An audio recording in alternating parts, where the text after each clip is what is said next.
Inihayag ni Pangulong Ferdinand Marcos Jr. na ibabalik sa Department of Education o DepEd ang tinapyas sa 10 bilyong pisong pondo nito sa susunod na taon na nakalaan para po sa computerization program. Sa kabilaan niya ang tingin ng ilang senador may ilang gusot pa rin sa 2025 national budget na dapat tugunan ng Pangulo. Narito ang aking report. Tinitingnan na ni Pangulong Ferdinand Marcos Jr. na ibalik ang 10 billion pesos na tinapyas ng Bicameral Committee sa pondo ng Department of Education sa susunod na taon. Gate ng Pangulo, kumpiyansa siyang may babalik ang naturang halaga na gagamitin sa DepEd Computerization Program. Hindi pa buo ang sagot ko. Pero sasabihin ko na sa inyo, tinatrabaho namin yan. At kailangan na kailangan. Hindi, you know, 12 billion from an original request of 12 billion to be reduced down to 2. 12 billion is only sufficient to maintain what we're already doing, when in fact we have to do more. Nagpapasalamat naman si Education Secretary Sani Angara sa akbang ng Pangulo na ibalik ang naturang pondo. Una nang sinabi ni Angara na magagamit ang halaga para sa libo-libong computers at gadgets para sa mga mag-aaral. Tumawag siya nung isang araw at sabi hindi siya makatulog na nawala yun.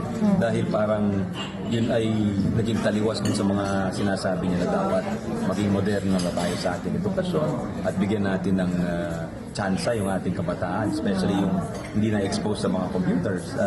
Sabi niya, sa darating na panahon, mahihiwalay yung mundo sa mga marunong mag-computer at sa mga hindi marunong mag-computer. Alinsunod sa konstitusyon, edukasyon dapat ang may pinakamataas na alokasyon sa national budget, bagay na giniit ni Senador Mig Zubiri. Nakikita ko po frustration ni Senator Angara, ni Secretary Angara, na I fully support his frustration at sana po ma-remedy po yan. Under Article 5 of the Constitution, education should have received the highest priority in the budget of our country, budget of Congress, coming from Congress. Una nang iginit ni Senate Finance Chairperson Senator Grace Poe na nananatiling prioridad ang edukasyon sa national budget. Katunayan ay tinaas pa ang pondo para sa teaching supplies allowance. Bagaman tutugunan na ng Pangulo ang Budget and Education Department, tingin ni Senate Minority Leader Coco Pimentel, may issue pa rin sa 2025 national budget, kabilang dito ang higit sa 370 billion pesos na pagtaas ng unprogrammed funds. As a matter of fact,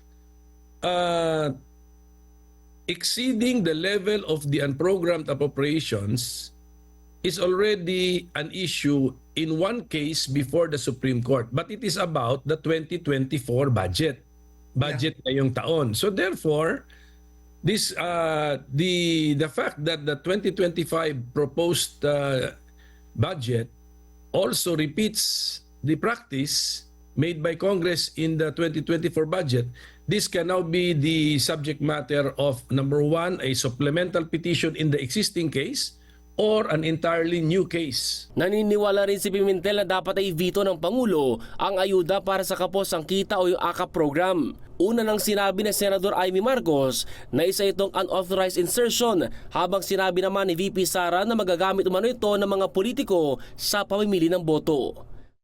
Ace Cruz, Newslight.